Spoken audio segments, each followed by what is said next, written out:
नमस्कार, मैं हूं आपके साथ मयंक। देखिए, इस वक्त बड़ी खबर आ रही है। जिस तरह से अमेरिका ने ईरान के न्यूक्लियर साइट्स पर हमला किया, उसके बाद अब ईरान ने बदला लेना शुरू कर दिया है और बड़ा हमला ईरान की तरफ से किया गया है इजराइल के ऊपर। देखिए, ऐसा ऐसा बताया जा रहा है कि 100 से ज्यादा मिसाइल्स जो है, सैकड़ों मिसाइल्स ईरान की तरफ से फायर कर दी गई हैं इजराइल के ऊपर। जहां जिन इस हमले में तेल अवीव में बहुत बड़ी तबाही हुई है। कई मिसाइल्स तेल अवीव में बिल्डिंग्स पर गिरी हैं। कई इंपॉर्टेंट मिलिट्री इंस्टॉलेशंस हैं इजराइल के जो तबाह हो गए हैं। इसके अलावा यरूशलेम के आसमान में आप देख सकते हैं, तस्वीरें बाहर आ रही हैं। एक साथ कई मिसाइल्स जो है वो ट्रेवल करते हुए दिखाई दे रही हैं।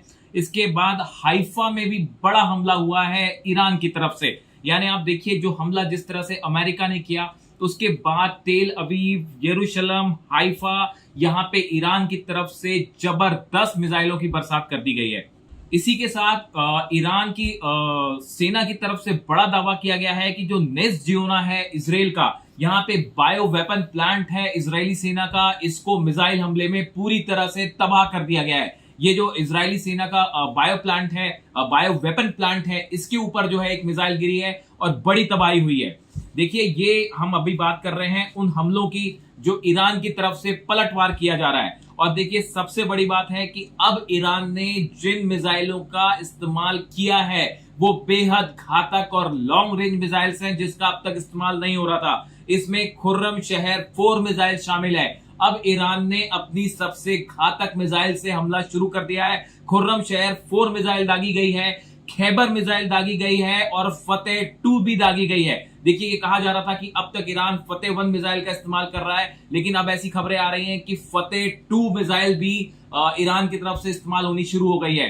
वैसी सेजिल मिसाइल है ये मिसाइल है, हमने देखा था ये पीछे भी 2 दिन पहले भी ईरान की तरफ से फायर की गई और अब एक बार फिर सेजिल मिसाइल से बड़ा हमला हुआ है। देखिए, जिस तरह से सुबह आज हमले हुए, कल रात को हमले हुए अमेरिका के द्वारा फोर्दो में, इस्फहान में और नतांज में, उसके बाद एक बड़ी खबर निकल के आई है वो फोर्दो के बारे में। देखिए, ये कहा जा रहा है कि ईरान की तरफ से ये कहा गया है कि फोर्दो में जो एनरिच्ड यूरेनियम था वो वहां से हटा लिया गया था। देखिए, ध्यान से समझिए इस बात को। फोर्दो में जो एनरिच्ड यूरेनियम था वो अमेरिकी हमले के पहले वहां से हटा लिया गया था। आप देखें, कुछ तस्वीरें भी सामने आई हैं। ये 19 और 20 तारीख की तस्वीरें हैं, जहां पे फोर्दो प्लांट के पास कुछ व्हीकल्स दिखाई दिए हैं और ऐसा बताया जा रहा है कि ईरान को ये आशंका थी कि अमेरिका हमला कर सकता है, इसलिए पहले ही ईरान ने एनरिच्ड यूरेनियम वहां से हटा लिया था। ये बहुत बड़ी खबर है। ईरान की तरफ से कहा गया है कि फोर्दो की इंटरनल और एक्सटर्नल टनल्स को ही नुकसान हुआ है। फोर्दो प्लांट को, उसका जो कोर एरिया है, उसको नुकसान नहीं हुआ है। यानी अगर हम ईरान की बात माने तो ईरान के पास एनरिच्ड यूरेनियम जो था वो पूरी तरह से सुरक्षित है। बड़ा सवाल यह है कि ईरान की तरफ से आगे क्या किया जाएगा। इजराइल पर तो ईरान ने मिसाइल्स की बौछार शुरू कर दी है, ये हम सब देख ही रहे हैं। और देखिए, अब जो सुप्रीम लीडर है अली खामेनी साहब, इनकी तरफ से बड़ा बयान आया है कि हम अमेरिका को वो जख्म देंगे जिसके बारे में अमेरिका ने अब तक सोचा भी नहीं होगा। यानी देखिए, एक मैसेज, संदेश क्लियर है। जो इनके सुप्रीम लीडर हैं अली खामेनी साहब, इनकी तरफ से मैसेज बिल्कुल क्लियर है कि आप चाहे लाख हमले कर दीजिए, ईरान झुकेगा नहीं। ईरान अमेरिका के सामने सरेंडर नहीं करेगा। ये कहना है ईरान के सुप्रीम लीडर अली खामेनी साहब का, और ये मैसेज उन्होंने बिल्कुल क्लियर, साफ संदेश दे दिया है। इसके अलावा देखिए, अब जो बड़े कदम ईरान की तरफ से उठाए जा सकते हैं, एक तो सबसे बड़ी बात ये कही जा रही है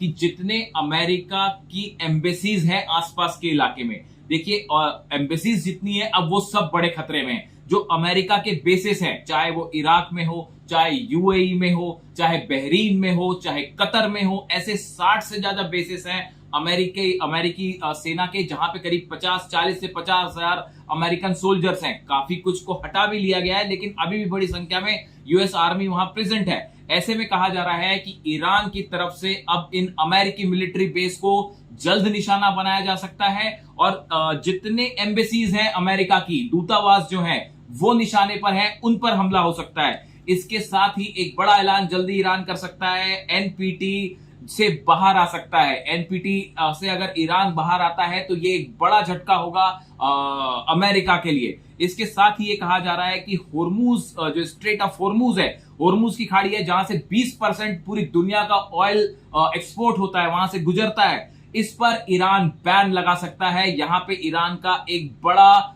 सेना का जहाज ऑलरेडी वहां पहुंच चुका है, नौसेना का। तो होर्मुज को लेके ईरान की तरफ से बड़ा फैसला हो सकता है। वहीं दूसरी तरफ देखिए, अमेरिका ईरान की तरफ से कहा गया है, जैसा हमने आपको बताया कि अमेरिका के ठिकाने हम जलाकर राख कर देंगे। ये ईरान की तरफ से, ईरान की सेना की तरफ से कहा गया है। और देखिए, इस पूरे मामले के बीच में अब्बास अराक्ची जो विदेश मंत्री हैं ईरान के, उन्होंने कहा है कि अमेरिका को बेहद गंभीर परिणाम भुगतने पड़ेंगे। और इसी बीच चाइना की तरफ से एक बड़ा बयान आया है। चाइना ने कहा है कि जो इराक वाली गलती अमेरिका ने की, इराक में जो गलती की, वही गलती ईरान में कर रहा है। अगर आप सोचते हैं कि यहां पे किसी समस्या का इतनी आसानी से हल हो जाएगा या हमले करने से हल हो जाएगा, तो ऐसा बिल्कुल नहीं है। ये चाइना का कहना है कि इराक में जिस तरह से हालात हैं, अफगानिस्तान में जैसे हालात हैं, वैसी हालात फिर से बन जाएंगे ईरान में। यानी चाइना जो है वो अब खुलकर जो है वो ईरान के साथ खड़ा दिखाई दे रहा है। अब इस पूरे मामले में रूस का रुख क्या होगा, ये बहुत गौर करने वाली बात है। देखिए, रूस की तरफ से अभी तक कोई इस हमले को लेकर कोई बड़ी प्रतिक्रिया नहीं आई है। पुतिन ने कल कहा था कि अगर हमले होते हैं अमेरिका की तरफ से और न्यूक्लियर साइट्स को निशाना बनाया जाता है, तो ये बेहद खतरनाक होगा और कोई बड़ा हादसा हो सकता है। एक गौर करने वाली बात आप देखिए कि हमले हुए नतांज में, फोर्दो में, इस्फहान में, लेकिन जो बुशहर प्लांट है वहां पे अटैक नहीं हुआ है, क्योंकि बुशहर प्लांट में रूस के वैज्ञानिक भी हैं, रूस के साइंटिस्ट भी हैं, न्यूक्लियर साइंटिस्ट वहां प्रेजेंट हैं। ऐसे में एक बड़ा सवाल यह भी उठता है कि क्या बुशहर प्लांट में भी एनरिच्ड यूरेनियम हो सकता है, या ईरान का जो एनरिच्ड यूरेनियम है ये जिन ठिकानों पे, ऐसे ठिकानों पे पहुंचा दिया गया है जिसके बारे में ना अमेरिका को जानकारी है ना इजराइल को जानकारी है। इन हालात में देखिए, अगले चंद घंटे बहुत महत्वपूर्ण होने वाले हैं और ऐसा माना जा रहा है कि आज की रात एक बार फिर हम देख सकते हैं कि सैकड़ों मिसाइल्स ईरान की तरफ से फायर हो सकती हैं, सबसे पहले इजराइल के ऊपर। उसके बाद ट्रंप का क्या कदम होगा, नेतन्याहू का क्या कदम होगा, वो हम आप तक पहुंचाते रहेंगे। लेकिन फिलहाल जो जानकारी आ रही है कि ईरान ने अपना बड़ा बदला लेना शुरू कर दिया है, जिससे पूरे इजराइल में कई जगह से तबाही की खबर आ रही है।